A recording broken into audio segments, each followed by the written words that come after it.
เออก็ได้เลยจะได้ก็ได้ไปได้ไทยแม่บ่เป็นภาษาลาว โอ้ลูกไผ่เจ้าบ่โดยโอ้โดยเพิ่นเฮ็ดหยังก่อนนี่เพิ่นเฮ็ดหยังอันนี้นี่อยากเฮ็ดพื้นหักอันเฮาขูดอันนี้นะขูดไปเฮ็ดหยังแม่อันนี้มันขาย อ๋อขูดเอาไว้ขายอันนี้บ่เอานี่บ่ไว้ขายนะโดยพี่น้องเพื่อให้เข้าอืมเขาอยากคายสบายดีพ่อสบายดีเนาะโอ้เห็นพ่อน้องหลานน้อยเพิ่นครั้งแรกได้นี่พี่น้องเนาะแบบได้พ่อเนาะหน้าตาน้องเพิ่นคือพ่อเลยพี่น้องเอ้ยไปเพิ่นเนาะแบบเดียวกันเลยใช่ละเจลยังบ่ได้บ่ได้แล้วอยู่เรือนดำจะพงเนาะจะพงจะพงทำตัวใหญ่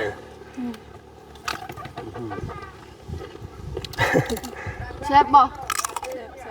แซ่บบ่ชาวเพิ่นแซ่บที่สุดกินส้มในว่าได้ภาษาสิเจ้าจ้าเนาะเด้อกินเนาะกับชุมน้องเด้อคักเลยเนาะ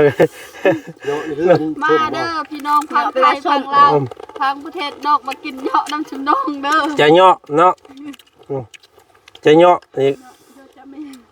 จะเนาะกินส้มเนาะ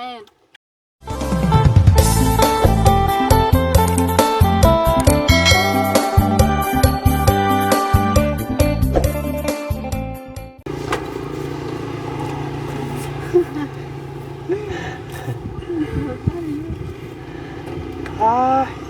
ากาศร้อนเนาะตอนเที่ยงเนาะร้อนเลยเปิดภาพมากับพบกับอันเอียงเกาะกระท่อมกระท่อมน้อยคอยหักพี่น้องไปกระท่อมน้อยคอยทางเนาะกับของมันบ้านน้องหลาน้อยคือเก่าวันนี้พี่น้องเลยเนาะตัดภาพมาที่นี่ทางน้องน้ำกับน้องเทนเนาะมาดินน้ำอีกตอนเที่ยงเอ้าสบายดีเนาะสบายดีพี่น้องไอ้โอ้คนถือลายโบเล็กเมื่อวานนี่ลายอยู่ไปซื้อน้ำมือถือจังเทื่อพี่น้องไอ้เนาะซื้อเด็กน้ำมือถือถามน้องน้ำก็บ่บอกเมื่อวานนี่นอนเฮือนใหม่รถนอนม่วนบ่พันเพิ่นว่าพี่น้องไอ้เนาะเอาหลังจากรอเนาะรอรถรางที่จะมาปรับมาแปลงที่ให้ทางพอลุงเรียกเนาะเรียกเนาะสื่อแล้วเนาะเรียกถึงแล้วเนาะเรียกเอิ้นสื่อเราพิษมาตลอดพี่น้องไงซาข่อยเอิ้นนะเอิ้นประตูแขววองเนาะ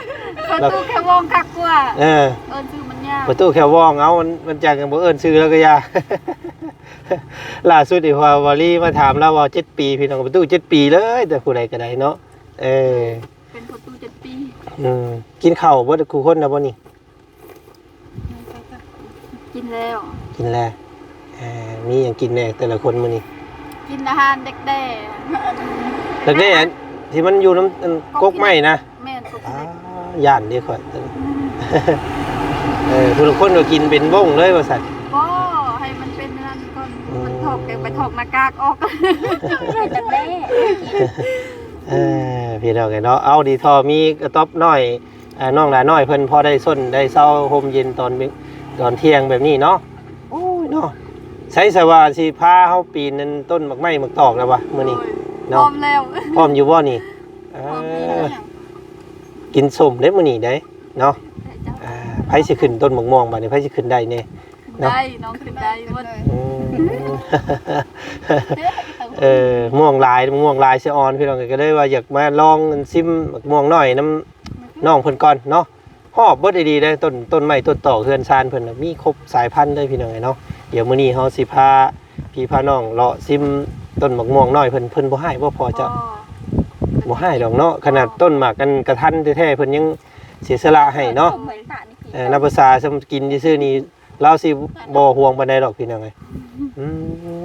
เอาก่อนอื่นซุมเจ้าก็ต้องเฮ็ดแจ่วกันเนาะต้องขึ้นเฮ็ดแจ่วกันเนาะไปซะพุ่นแหละพ้อกันอยู่ต้นม่วงเนาะ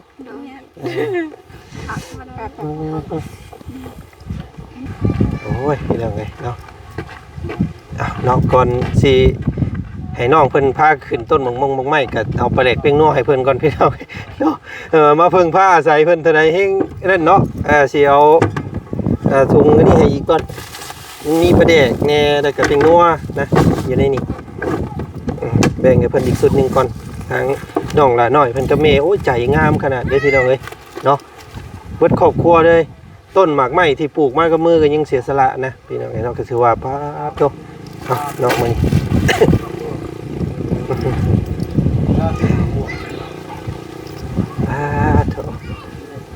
อากาศดีเนาะ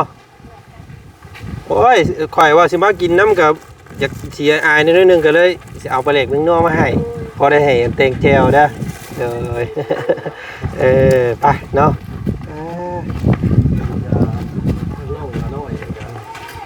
ลงน้ำมาเงินลงน้ำ เลยนี่แหละนี่ห้องน้ำน้องเพิ่นนี่พี่เนาะหลายคู่หลายคนอยู่ว่าโอ้ยสาบห้องน้ำให้น้องเพิ่นนี่กว่าว่าซั่นว่าซั่นเนาะก็สิว่าได้เนาะพี่น้องเนาะ คอยเป็นคอยไปนี่แหละน้องเพิ่นก็ถือว่าบ่ได้คัดสนนะสำหรับครอบครัวโอ้ม่วงใหญ่เนาะเพิ่นห้ามเด้อตัวนี้บ่ได้ดอกตัวนี้พี่น้องเอ้ย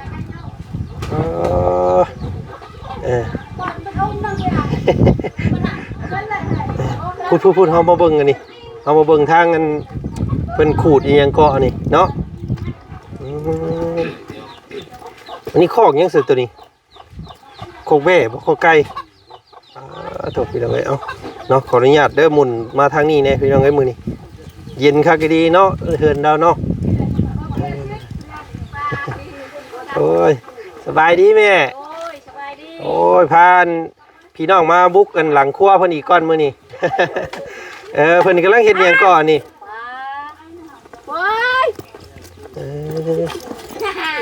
เลยจะได้ก็ได้ไทยแม่บ่เป็นภาษาลาว โอ้ดูไผ่เจ้าบ่ โดย โอ้เด้อเพิ่นเฮ็ดหยังก่อนนี่เพิ่นเฮ็ดหยัง อันนี้อยากเฮ็ดพื้นลุงว่าฮัก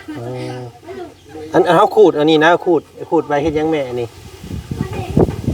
นใช่ อ๋อขูดเอาไว้ขายอันนี้บ่เอานี่บ่ไว้ขายนะพี่น้องเป็นอันเปลือกหยังก่อนในเปลือก ยางโบง โอ้เปลือกยางบงโอ้ปุ๊บปองแล้วในเฮ็ดพื้นตัวนี้เพราะแต่ว่าเพิ่นเอาขายเฉพาะตัวนี้เนาะเฉพาะอันนี้มันนี่ ตากให้มันแห้งก่อน โอ้ตากให้แห้งแล้วโล50เพิ่นบ่แม่นี่ แม่โล6,000 โอ้ยโอ้เพิ่นเอาผ้ากันมามันเหนียวเลยพี่น้องเป็นยาก ลอกให้เข้าอยากได้พื้น โอ้แบบฮับเพิ่นมาลอกให้แล้วเฮาเอาพื้นมันเนาะ โดย โอ้อันนี้ให้เพิ่นนี่ให้เจ้าของ โอ้สตางค์แรกเอาพื้นมาหลังเนาะเอามาลองมาให้เฮาลองมึงอีกแน่เอาลองมึงอยู่ฮะโอ้เป็นโคนใหญ่ๆแบบนี้เลยพี่น้องไอ้เนาะเพิ่นแก่มาสงานเอ้ยมันยังงง ขูดบัดนี้โอ้ มันเป็นย่านแม่นี่นะ โอ้เพิ่นเอาไปเฮ็ดหยังแม่นี่เวลาเพิ่นตากแห้งแล้วเพิ่นเอาไปเฮ็ดหยังก่อน เวลาตากแห้งแล้วเราเวียดมาซื้อ เพิ่นเอาไปเฮ็ดหยังได้นี่พี่น้องไอ้เนาะยางบงให้ผู้จักแน่เนาะเพิ่นเอาไปเฮ็ดนั่นพวกอันน้ำมันบ่ดูว่านั่นบ่เนาะเพิ่นเอาไปบดไปหยังนี่เป็นยางได้นี่เนาะขูดแบบนี้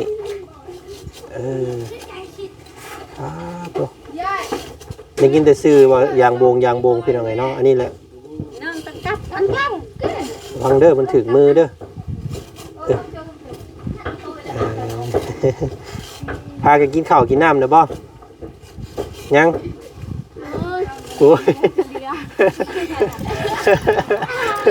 โอ้ยเราบอก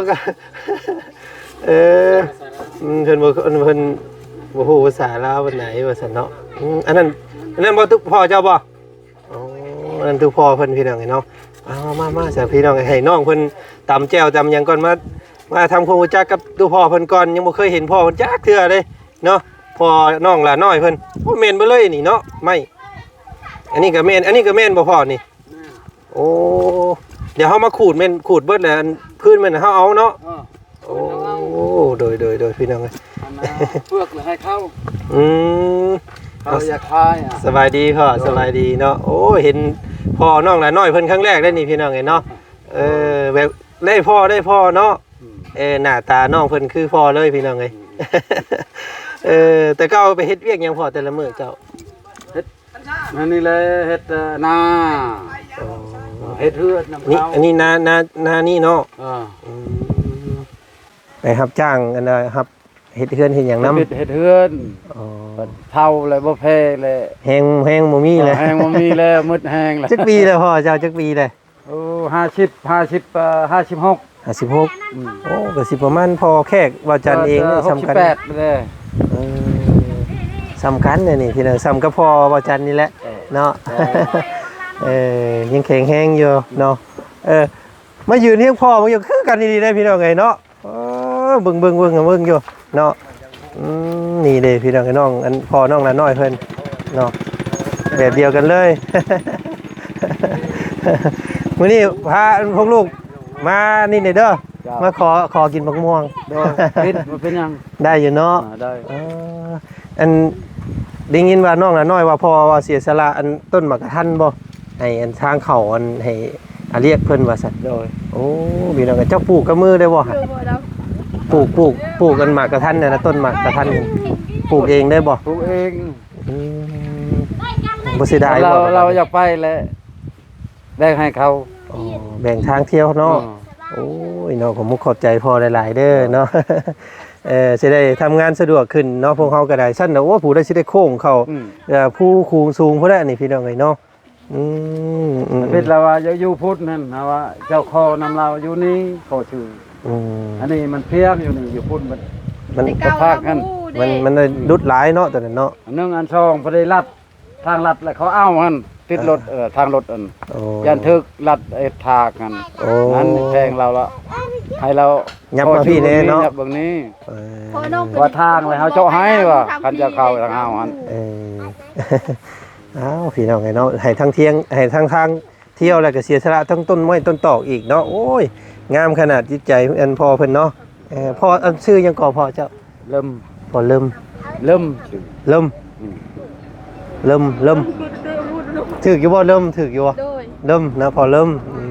โดย อายุ56ปีซ้ำกันก็พอว่าจันได้พี่น้องเอ้ยเนาะซ้ำเดียวกันเสียนรุ่นเดียวกันเลยเนาะไปเสิพวกเฮาเดี๋ยวเพิ่นเปลี่ยนใจเพิ่นบ่ให้กินได้หั่นพี่น้องเอ้ยเนาะมีแต่แนวกินหมากเบิดเลยเนาะอันนี้ก็แม่นต้นหมากอีก ตอนนั้นน้อง อยากกินแล้วเอารถตัวใดอยากกินกบตัวใดอยากได้กินเอารถ เดี๋ยวเอาพี่น้องก็ซิมเบิ่ง ตอนนั้นน้องปลูกตัวนี้ เห็นบ่ ถ้าพอน้องบ่เสือ มีแต่แนวต้นกินหมากเบิดเลย บ่เอา เนาะ ตัวนี้ เอาตัวใดก็ได้ที่มันต่ำๆเนาะ ตัวนี้ตาม เอาเพราะกินเล็กๆน้อยๆอะไรพี่น้องเอ้ยตัวเนาะดินงามเลยเนาะวิวงามสวยพี่น้องแม่นเบิดเลยปลูกนานพักนานหญ้าพวกน้องเพิ่นก็มีเบิดทั้งนั้นเนาะ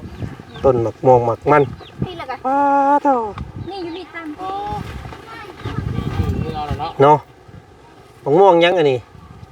งงยังต้น หม่วงต้น งงนี่นาเอาแล้ว เนาะแม่นนั่นคือน้ำอันนั้นหม่องกันเบ็ดอันตุ้ยนั่งคู่มือน่ะเนาะพี่น้องเอ้ยงามไปในโตเลยจักปีเลยต้นนี้เนาะ ฮักเกว่าฮักเขาปลูกแล้ว อบโอ้ยอันพวกเดียวนี่ก็พอแล้วข่อยนี่เนาะบ่เอาของเพิ่นหลายหรอกนี่สามหมากนี่ก็ฮ้อนท้องวาบๆแล้วนี่เนาะคือสิพอได้มั่งกันก็ได้ มีเรื่องเป็ดเรื่องยังเนาะน้ำเนาะสมบูรณ์อยู่แล้ว น้ำห้วย ใช้ละแจว เป็นมันนะ ยังบ่ได้บ่ ได้แล้วอยู่เรือนดำจะพง เนาะ จะพง แจวพุ่ง โตหาตะวันหา ทางตู้พอเพิ่นเฮ็ดเวียกอยู่คือจังไดเนาะเพิ่นสิถากยางโบงเนาะขูดเอาเปลือกมันแหละอันตัวนั้นได้เอาพื้นเพิ่นโอ้ ให้กินไม่ได้มันก็เองละตักไปละเวลายังเฮ็ดก็ดีแล้วนี่มะม่วงต้นละน้อย อันนี้นะ โดย โอ้พี่น้องเพิ่น ได้เลย ปี เออเดี๋ยวนี้ก็10ผ่านมา10ปีเนาะผ่านมา10ปีแล้วจนม่วงจนใหญ่กว่าคนน่ะพี่น้องเอ้ย ขอบใจเด้อแม่เด้อขอบใจหลายๆนี่3หน่วยพี่น้องเอ้ยได้3หน่วยพอ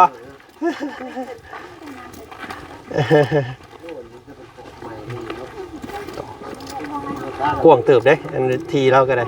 เนี่ยลงมาแต่ผู้ขึ้นยาวขึ้นมาแบบนี้เลยเนาะ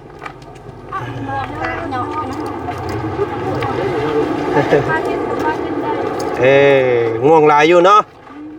ส่วน FC เนี่ยส่วน FC เพิ่นเนี่ย FC ทุกคนเพราะว่าพังไทยพังลาวหรือว่าประเทศนอกมากินได้เด้อใครอยากกินบักม่วงเพิ่นนอกมันมีหลายนี่พี่น้องเอ้ยได้3หน่วยเด้อข่อยเด้อกิน3หน่วยนี่ก็เบิดมื้อแล้ว มันยังเบิดมือเที่ยวของน้ำบ่ไปไว้มาซ่านี่เนาะเอาพี่น้องก็เบิ่งส้มอีกมื้อนี้เนาะเห็นพ่อเพิ่นครั้งแรกยังบ่เคยสัมภาษณ์พ่อแล้วเทื่อย่านข่อยก็ได้บ่กล้าเว้าหลายพี่น้องเอ้ยโอ้แต่พ่อเราใจดีเด้เนาะใจดีได้น้องละน้อย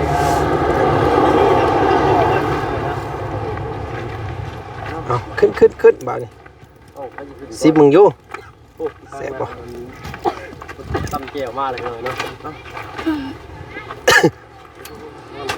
ผมบอกกินข้าวกกรถเมื่อกี้นี่น่วมลงมาแล้วก็เห็นไว้เครื่องนึงพาไป บ่ได้ลืมเอาพามากัดใส่แขวบ่ กัดใส่แขวดอด คือในตัว เอา จ๋า กินน้อยๆบางมองยามเที่ยงแดดฮ้อนๆพี่น้อง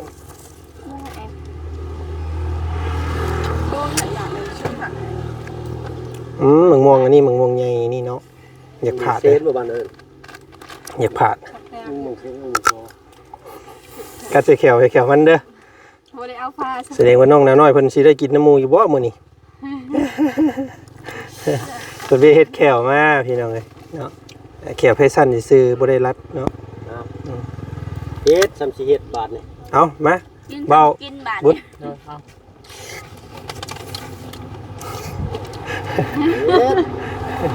เอาครับแรกจะว่าบ่แซ่บเด้อบ่จันบ่แซ่บเด้อ เจ้าพง ตูจิ้มเลยบ่เป็นนัว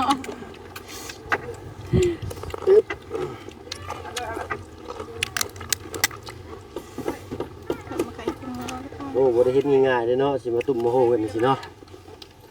เบิ่งทางข่อยสิเฮ็ดเพิ่นเบิ่ง มันเจอสองคำเลยไหน ไปกินยืม ป๊อบ แซ่บบ่ บ่ทันกิน น้ำมันดอกตาจอนแอม ครับ เบิดถึงหน่วยเลยกัดออก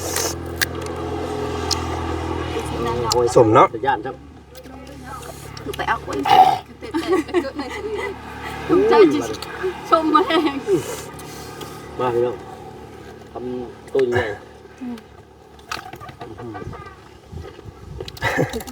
แซ่บบ่แซ่บบ่สาวเพิ่นแซ่บที่สุด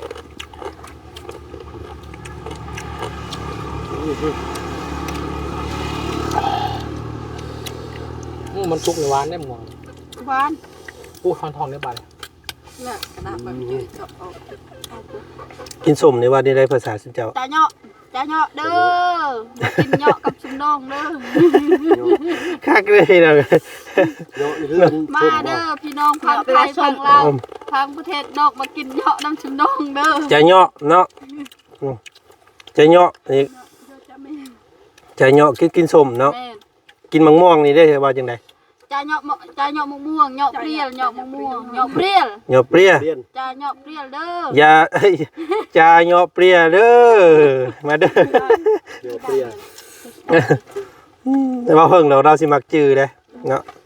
ว่าจันนี่สิถามไปซื่อ เบายาวแล้วชื่อไว้เดี๋ยวเบา แม่นจะเหาะ จ่าเหาะเปรี้ยวเด้อ จะเหาะเปรี้ยวเด้อ ครับใหญ่อยู่หน่อย จะเหาะมะม่วงเด้อ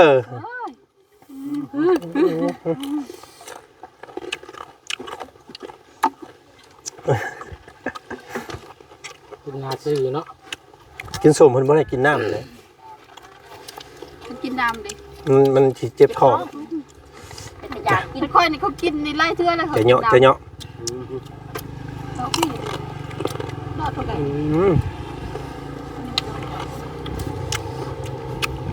เนาะ ปลากระลิบโดนปะเนี่ย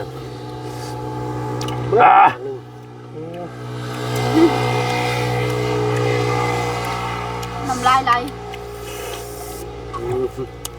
โอ้กินบ้า กินได้ น้องส้มน้องน้ำก็มักกินส้มอยู่บ่มักอยู่ พี่นี่ก็เขากินแล้วเท่านึงแล้วอยู่จ่าตัวบนขนาดคือ อืม สายฟ้าถอย กินส้มหลายๆกินส้มก็ดีคือกันเด้เนาะมันสิเพิ่มวิตามินซีในร่างกาย แล้วเดี๋ยวนี้สดใสแล้วน้อง แน่นเป็นน้องน้ำคนงามเด้อพี่น้องย้อนไปเบิ่งภาพแรกๆเนาะที่พวกเฮามาหาพบมาพ่อเราเนาะ คนละคนเลยเนาะ คนละคนเลยได้ดีได้เนาะเจ้าก็เบิ่งเจ้าเองอยู่บ่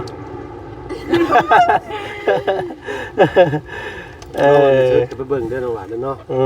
แค่ย้อนไปเบิ่งเนาะแต่ว่าพ่อเราตั้งแต่ตอนนั้นพี่น้องครับเราก็ช่วงนั้นกับเราบ่สบายนี่เนาะเป็นวินเนาะ ไปดีแล้ว ยังเฮือนน้องเพ้นวันนี้เนาะหลายคู่หลายคนว่าอยากให้พาไปเบิ่งแหน่เฮือนเจ้าว่าซั่น อยู่หมู่เจ้าขายเลขขนาดว่าเนาะFC เพิ่นว่าอยากเห็นบางคู่บางคนเนาะเพิ่นว่าพามาเบิ่งครอบครัวน้องเพ้นนี่กว่าว่าซั่นพี่น้องเอาเดี๋ยวให้น้องเพิ่นอนุญาตก่อน เนาะ อนุญาตอยู่ที่น้อง อนุญาต น้องพาไปหน่อยเด้อ เดี๋ยวจะให้บ่าวเพิ่งพาไปเบิ่งไปแหละ โดย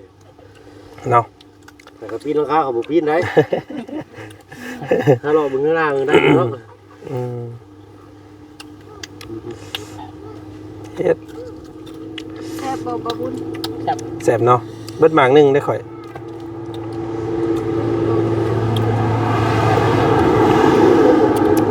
กินส้มก่อนใส่มั้ยว้าตัวงับ อุ้ย เป็นยังไงโอเคห้อนท้องว่าบาดนี้เนาะ เอาขอบคุณขอบใจน้องดาน้อยหลายๆเด้อกับน้องน้ำแล้วก็น้องเพ้นเนาะ โดย ที่พากินส้มแซ่บๆมื้อนี้พี่น้องไงเนาะก็ถือว่าเปลี่ยนวิตามินซีในร่างกายในโตเนาะต่างรอคอยถ่าทางความคืบหน้าของบ้านของประตูอันแขวบองเพิ่นเนาะ เอาเดี๋ยวมาเบิ่งมาส้มกันมื้ออื่นพี่น้องมื้อนี้คือสิบ่ทันว่าซั่นเนาะไปทางอื่นทางไกลต่อก่อนเด้อบัดนี้เนาะขอบใจหลายๆเด้อเนาะสบายดีเนาะคนอยากมากันมาได้พี่น้องไอ้น้องเพิ่นบ่ได้ห่วงเด้เนาะมะม่วงหลายอยู่ซั่นเนาะมากับคะแนนซื้อเป็นนัวมานำเด้อเราว่าก็เลยซื้อเป็นเกลือเป็นนัวมานำเราพี่น้องเอ้ยเนาะมื้อนี้ว่าจันแรกอยู่ได้เนาะเอาโอเคพี่น้องเอ้ยเนาะก็ถ่ายทำครอบครัวของน้องดาน้อยให้พี่ให้น้องเบิ่งส้มอีกเนาะผู้ใดก็มักพี่น้องเอ้ยเนาะมักในความเป็นธรรมชาติในเฮือนซ่านของน้องเพิ่นเนาะในความน่ารักของน้องเพิ่นก็ถือว่านิสัยดีแล้วก็จิตใจงามอีกพี่น้องเอ้ยเนาะก็สร้างความหักแพงกันไว้เนาะเพียงนอกมือหน้ามือในมาแวหามาแวพี่น้องเอ้ยเนาะเพิ่นเป็นคนพื้นที่เฮากับพึ่งพาอาศัยเพิ่นนะเนาะเอาไปแล้วพี่น้องเอ้ยมื้อนี้เนาะทักทายสบายดีสำนี้ก่อนเด้อเนาะเจอกันใหม่คลิปหน้าสบายดีเนาะไป